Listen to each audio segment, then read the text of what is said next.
Hey, what's happening, everybody? Today's Tuesday, February 11th, 2014. I'm not going to show you a video. I just wanted you to see this, and as we think about the Michael Dunn trial and the title that it's been given, Thug Music or Murdered Over Loud Music. There's been a number of different titles, really, that the media has given this to, and I posted another video and about this in a way, about what really started it. But I wanted to talk a little bit more about that. We know that Michael Dunn parked there next to Jordan Davis and his friends. His friend testified last week that Mr. Dunn calmly asked them to turn down the music. And that's his words, not mine. And the passenger turned it down. Now, I want to stop it right there. People say, oh, you shouldn't ever ask anybody to turn the music down. You shouldn't have to ask them to turn their own music down in their car. Well, let me ask you a question. If you pull up to a gas station and there's a man standing out front of the gas station and he is yelling racial slurs, he's cussing, he's saying phrases he never should say, people should never hear, and he's standing out there saying all that in front of that gas station, would that be odd to you? Would you want him to not do that? Well, what's the difference between him doing that and the rapper on the radio doing that? Absolutely nothing. Absolutely nothing. So music had a part in it at first when Mr. Dunn asked him to turn it down, and the passenger turned it down. But what else happened after that? Jordan Davis, at his own friend's words, Jordan Davis escalated the event. See, the music event was over once the passenger turned the radio down. But the event that led to Jordan Davis's death and Mr. Dunn pulling the gun out and all that started with Jordan Davis having words with Mr. Dunn. That is plain and simple. That's not even that's not even questioned. Even the passenger of Jordan Davis's car said he tried to roll up the back window, and so they could stop arguing. So nobody wants to talk about Jordan Davis's issue here. Just like nobody wanted to talk about Trayvon Martin. People say, oh, there's a lot of similarities between this and Trayvon Martin. You know what? You are exactly right. And it ain't got nothing to do with a white man killing a black teenager.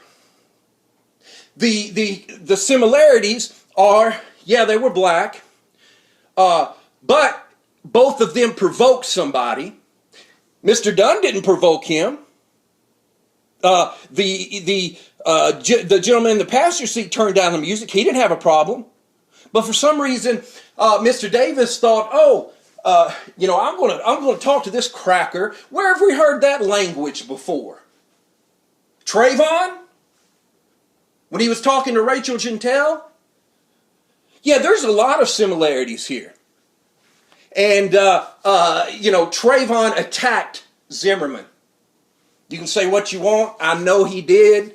No doubt about it in my mind. With this, Jordan Davis is the one that started it. I hate that he died like that. I hate that his family has to go through that. But pride, Jordan Davis's pride is what ended up in his death. You say, that's harsh. No, it's reality. And it happens every day. It happened to one of my best friends in 1996. He thought he was badder and harder, and he was going to talk to anybody like he wanted to. It didn't matter. Guess what? He got shot in his head, point blank range, and he's dead. And we just want to focus on the music and this guy. How about focus on what started it all? And people want to say thug music and how thug music that he shouldn't say that. Let me ask you, what else do you want to call it? Music that glorifies selling dope. Music that glorifies violence. Music that glorifies sex. Music that glorifies treating women like trash. What do you want to call it? I mean, to me, those are things thugs do. So I think we've got this all wrong as far as the media talking about any of this. And nobody wants to say again that Jordan Davis did anything, because here's what, just like similarity to Trayvon. Because Trayvon was dead, nobody wanted to say anything. Nobody wanted to say anything. And it's the same way with Jordan Davis. And I hate that they died. But just because they are dead doesn't mean that their character and their intent and the things that they said and did before they were tragically killed, that does not mean that doesn't matter. That doesn't mean anything because they're dead.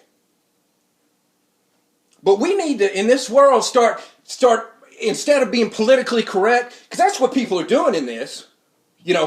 Oh, he pulls up and asks him to turn down the music, and next thing you know, a guy starts cussing at him, but they don't want to talk about that guy. They don't want to talk about who started it all. And they want to focus on him being white, Jordan Davis being black. Let me tell you something. There is no difference when it comes to a thug. There's no difference in color at all. It's their culture that they have got and they have embraced in life. I know all kinds of white thugs. And I, years ago, was a white thug. So it's not a black thing. It's not the new N-word. Music like that does nothing but give people like Jordan Davis this false sense of, yeah, I'm the man. Are you going to mess with me, cracker? I mean, come on, people. I guarantee there's thousands and thousands of people that know that thug music, know exactly what they're talking about. And when you play it like that in the parking lot, it's no difference than somebody in front of the store just yelling profanity after profanity, just yelling something. It's no different. Mr. Dunn had every right to ask that boy to turn it down. And that boy turned the radio down. He was very nice about it. But Jordan Davis ignited the powder keg that led to Mr. Dunn shooting him. Plain and simple. I hate it. But people, we've got to understand, we can't just talk to people like we're better than them. We can't call them crackers. We can't, we can't call black people, excuse my language, niggers. No. Nobody needs to be called that. But we need to have some self-respect. We need to have respect for others. And Jordan Davis didn't have that. But we're overlooking that. I don't know what's going to happen in this trial, but I just hope and pray that we learn something from it. And don't just learn what the media tells you, but learn something from it. And realize that your pride, when it begins to talk to somebody else in a way they don't need to be talked to, or you get this false sense of superiority, and this happens all the time with black people feeling that the white boy's weaker, and the black person is the superior one. That happens all the time. And that's why, unfortunately, people get hurt. People get killed. Don't let a false sense of pride get you hurt or get others around you hurt.